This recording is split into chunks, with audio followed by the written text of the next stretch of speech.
for another Sheriff of Sodium video. This week, the American Board of Internal Medicine announced a proposal to allow certain international medical graduates to obtain both internal medicine and subspecialty board certification without completing an internal medicine residency. This would be a significant departure from their current policy, so they put out this announcement along with a call for public comment.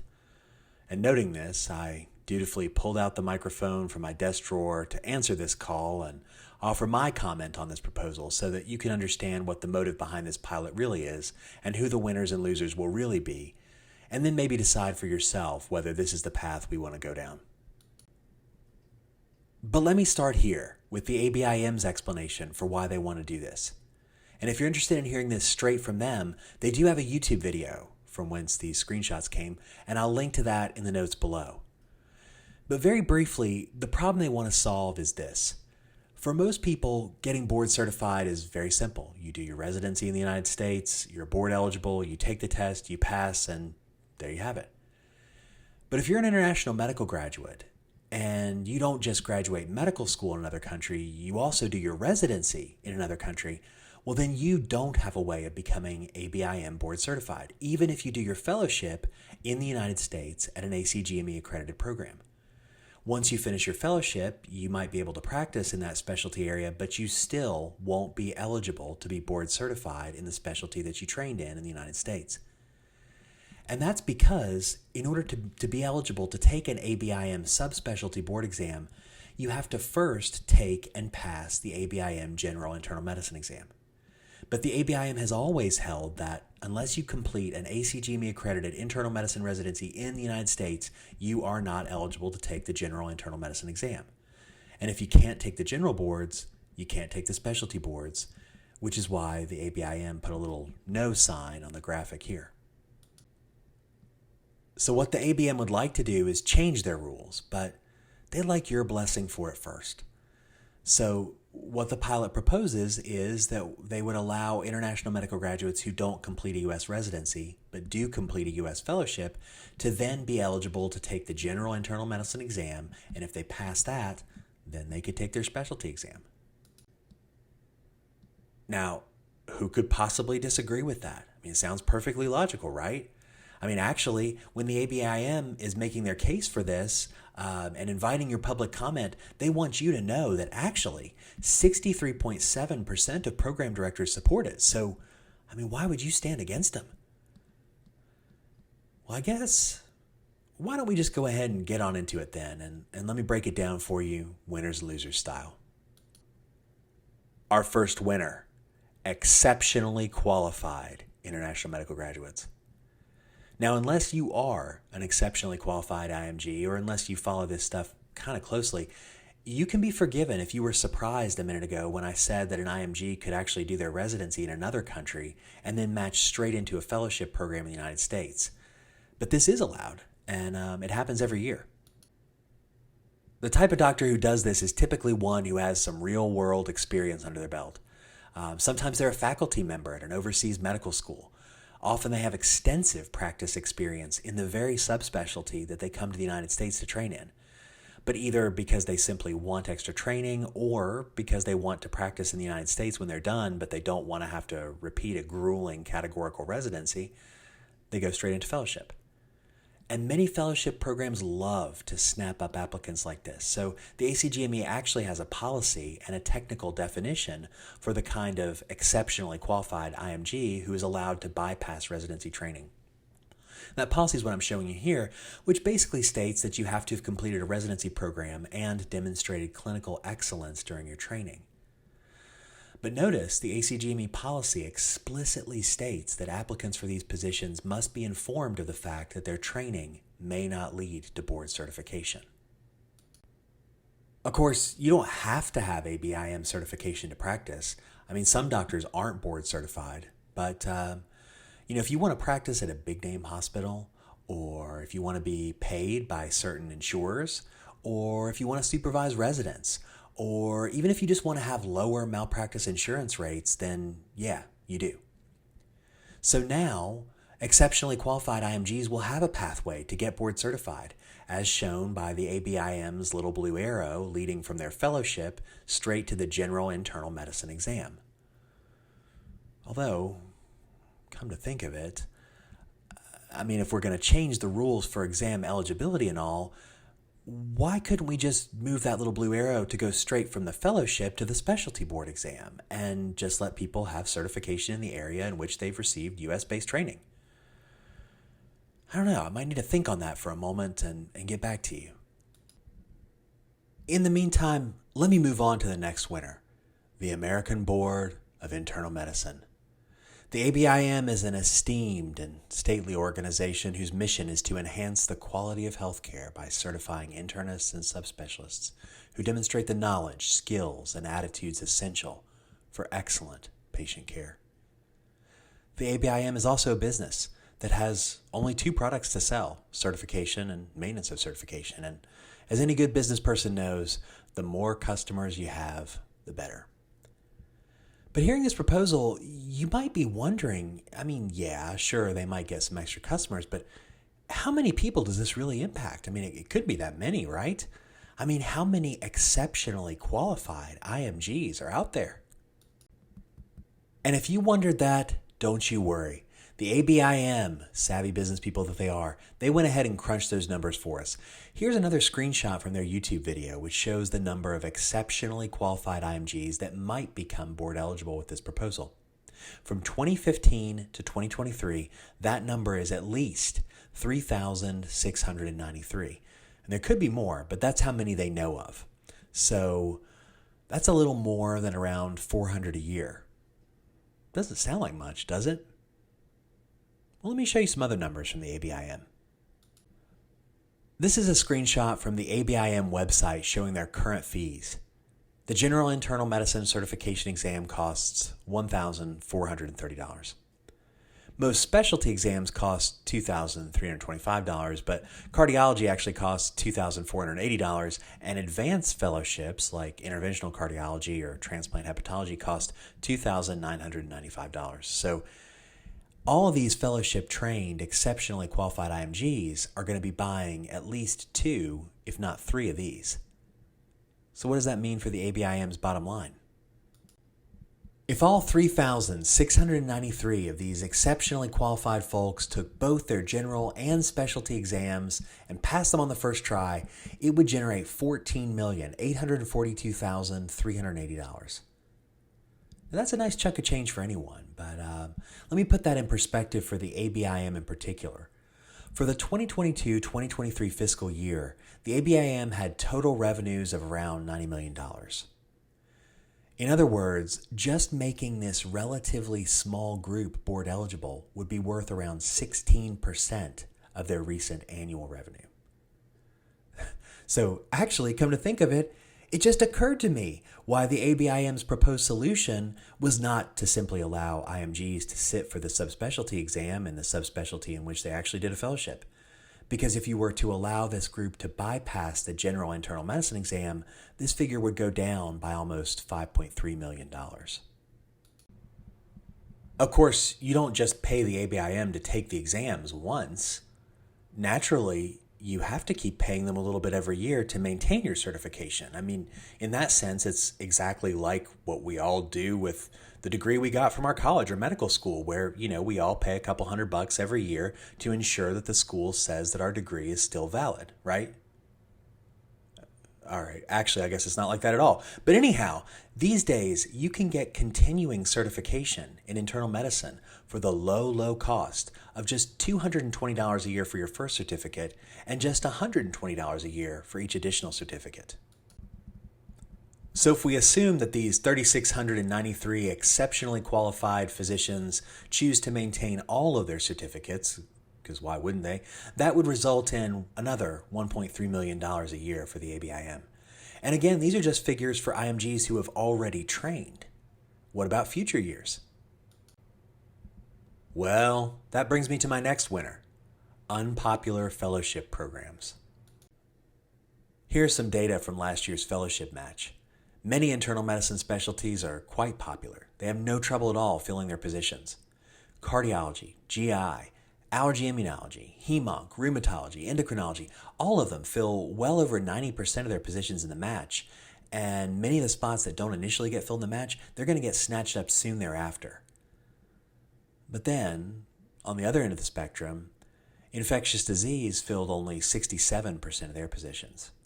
Nephrology filled only 66%, and geriatrics filled only 45%. 45%. So this could be a good thing.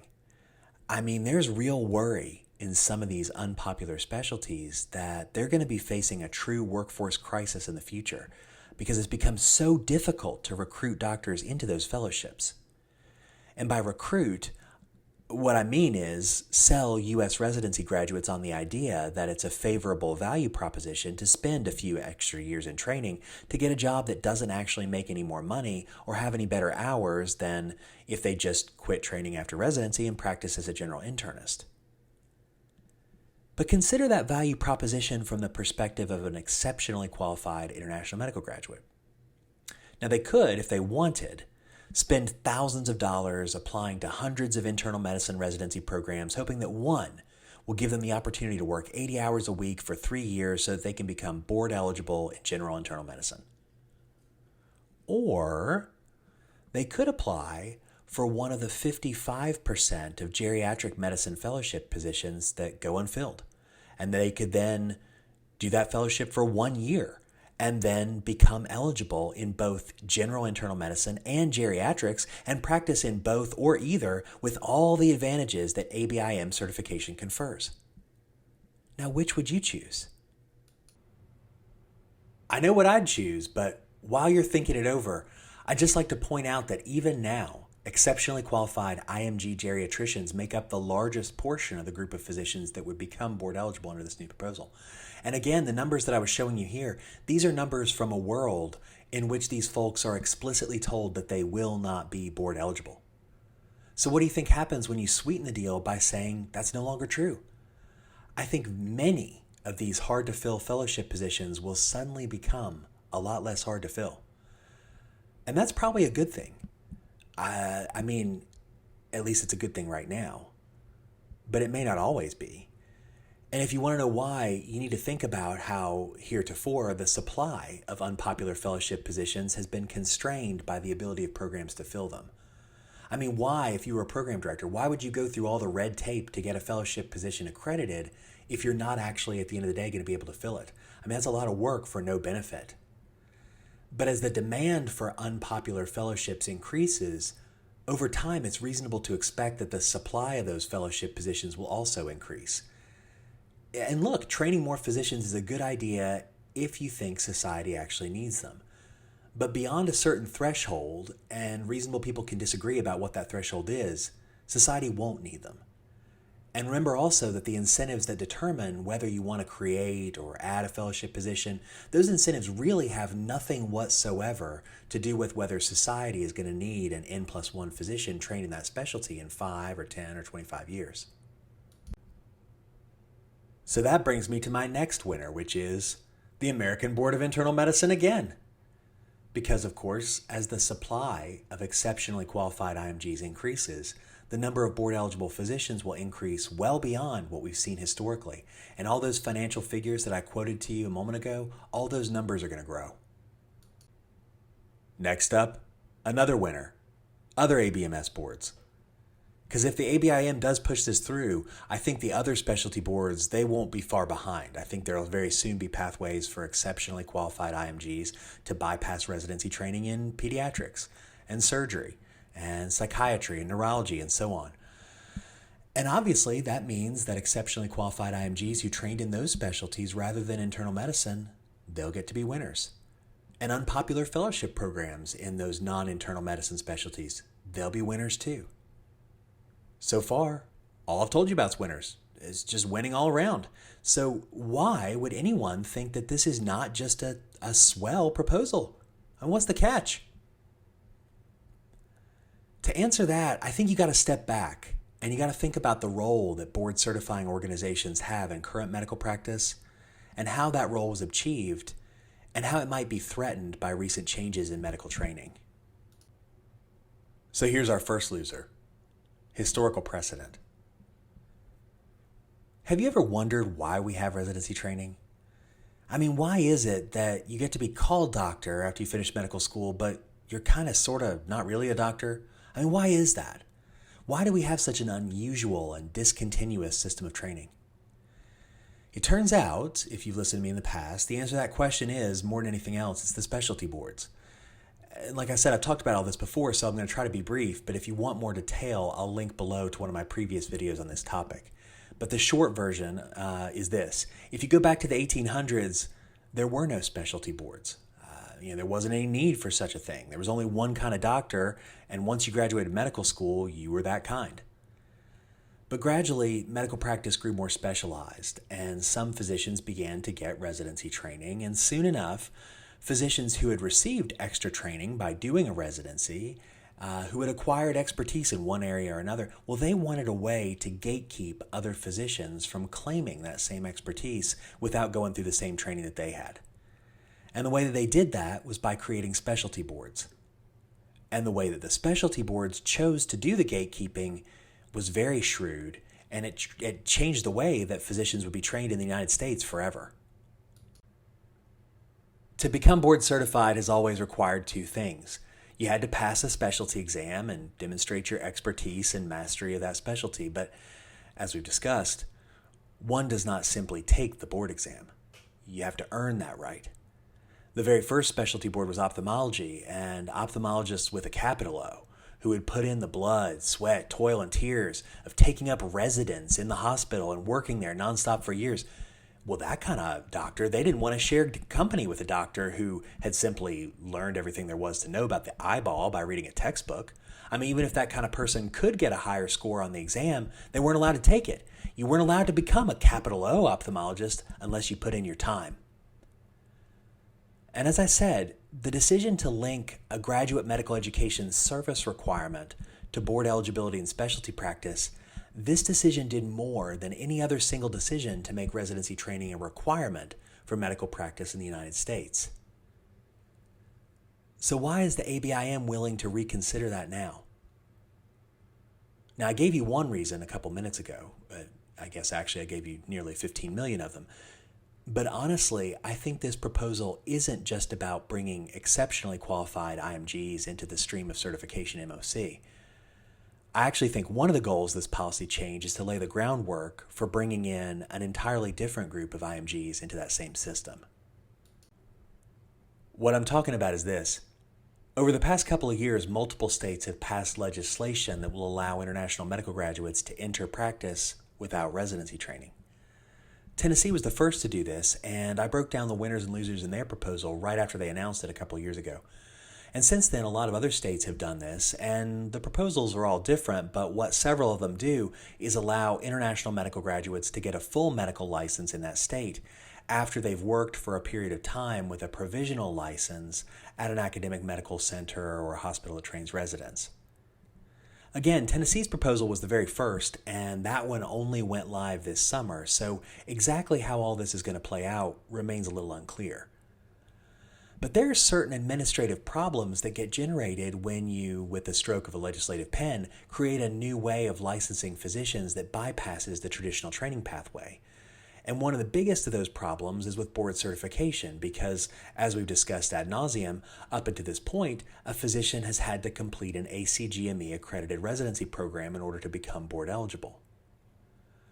So what's going to happen to all these doctors when they finish up their period of employment required by the provisional or limited license and then they want to move into full-time practice? I don't know. I'm not sure. But I can tell you one thing that's not going to happen. These folks are not going to be able to keep working at the same hospitals where they worked for their provisional licensing period because such hospitals require board certification to be granted hospital privileges. And they're not going to be able to get credentialed with some insurance plans either, which is going to make it tough for them to get reimbursed for the services that they provide. And it's going to be tough for anyone else to employ them if they can't get paid. Without a pathway to board certification, I guess they could all just open cash-only direct primary care practices, but I can promise you that is not what the state legislators had in mind when they passed these bills. And it's not what the hospitals had in mind when they lobbied for those bills to be passed. I mean, the legislature, they thought they were addressing a physician shortage. And the hospitals, they wanted a steady stream of doctors that would staff difficult to fill positions and ultimately lower their cost of physician labor. But none of those things are going to be achieved if these new physicians are stiff-armed out of mainstream medical practice by board certification requirements. Hold that thought for a minute, because I got to introduce our last winner. And once again, it's the American Board of Internal Medicine. Of all the ABMS member organizations, the ABIM is the biggest and most successful of them all. In 2023, the organization had over $180 million in total assets, and their immediate past president took home compensation of nearly $1.4 million. But in some ways, organizations like the ABIM have become victims of their own success. The only product they have to sell, their only stock in trade is their certificate, and it used to be that was a luxury good. It was like having a BMW with vanity plates that you park in the hospital garage. You don't have to have a car like that. It's the kind of thing that you buy because you want people who look at you to know that you're not just some kind of regular doctor. You're a very successful, extra special kind of doctor. And that's what board certification was like in the old days. And as long as board certification was a luxury good, doctors could choose to do it or not. But that's not the best business model, because there's only a certain number of doctors who are going to buy a luxury good. And if you want to sell more than that number, you got to change the incentives. I mean, think about it. How much more money could the local BMW dealership make if they were able to convince, let's say, the hospital board to make a rule that only doctors who drive BMWs are allowed to park in the doctor's parking lot? But you could make those penny-pinching weirdos give up that old Subaru or Toyota if you start making them park down the street, huh? Similarly, over the past century, the ABMS boards have progressively convinced other organizations to use the certifications that they sell in ways that give doctors stronger and stronger incentives to become and then stay certified. Now, the ABIM is quick to point out, and it's true, you still don't have to be board certified. But if you aren't, you're going to have to live off the grid of mainstream medical practice. And that's why almost all internal medicine residency graduates pursue ABIM certification, and 95 or 96% of them are successful in achieving it. The incentives are strong. But paradoxically, having such strong incentives and creating such an effective monopoly also makes your organization more vulnerable. And over the past 15 years, the ABIM and other board organizations, they've been under heavy fire in the media, in the court of popular opinion, in the actual courts. I covered some of this last year in my video about how physicians could realistically fix MOC, and if you're interested, I'll also link to that video below. But my point is, if you're one of these highly paid executives sitting around at the board's headquarters, you've got your guard up. You're always looking over your shoulder to see what kind of threats might be coming up next, and I think you have to regard this looming tidal wave of uncertified and uncertifiable IMGs who are going to be entering unrestricted medical practice in the next decade. You got to see that as being one of the biggest threats to your organization. I mean, the last thing you want is to have the same rich and powerful hospital systems who lobbied for this legislation in the first place to start to see board certification as an impediment to some of the things that they were trying to achieve when they pushed for these laws. You got the force of government behind these proposals, and if requirements for certification are standing in their path, those requirements are going to get steamrolled.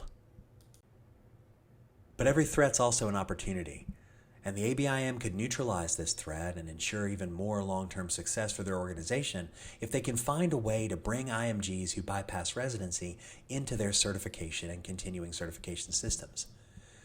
But to do that, they got to divorce themselves from this requirement that you have to do a residency to be board eligible.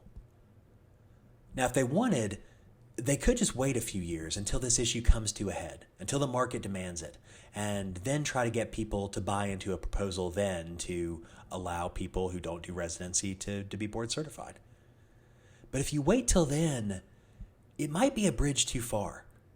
Because the board certification purists, the academics who write all the op-eds defending MOC, they might see this as a violation of the organization's holy mission. So a better strategy might be to inure them to the idea gradually by first bringing in a smaller group of exceptionally qualified IMGs who do at least some ACGME accredited training in the U.S., And that'll get them used to the idea that a U.S. residency isn't a must-have to be board certified.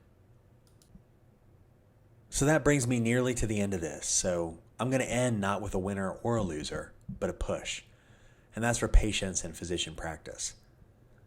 Unless you're listening to this and you are an exceptionally qualified IMG, or unless you work for the ABIM, the final decision about whether this is a good proposal or not, it comes down to what you think about our current system of board certification. If you believe that having essentially mandatory board certification and continuing certification are a net benefit for patients and physicians and society, then I guess you should support it, because this proposal will be another step toward expanding that mission to larger groups of physicians in the future, and it will help ensure that any physician who isn't board certified is pushed to the fringes of medical practice. But if you're wary of the power that the boards hold, or if you're troubled by elements of the board certification system that make it feel more like a protection racket, then I think this proposal ought to give you pause. Because decoupling residency training and board eligibility is going to make it even less likely that we'll ever see a future in which there's any kind of strong market force or significant public demand to ever rethink that system. It's a good reminder of the totalitarian principle: everything not prohibited is compulsory. Anyhow, if you want to comment on this proposal yourself, there's a link on the ABIM's website, and comments will be accepted until October 1st. I'll link to that in the notes below as well. And for now, that's all I've got. As usual, thanks for listening.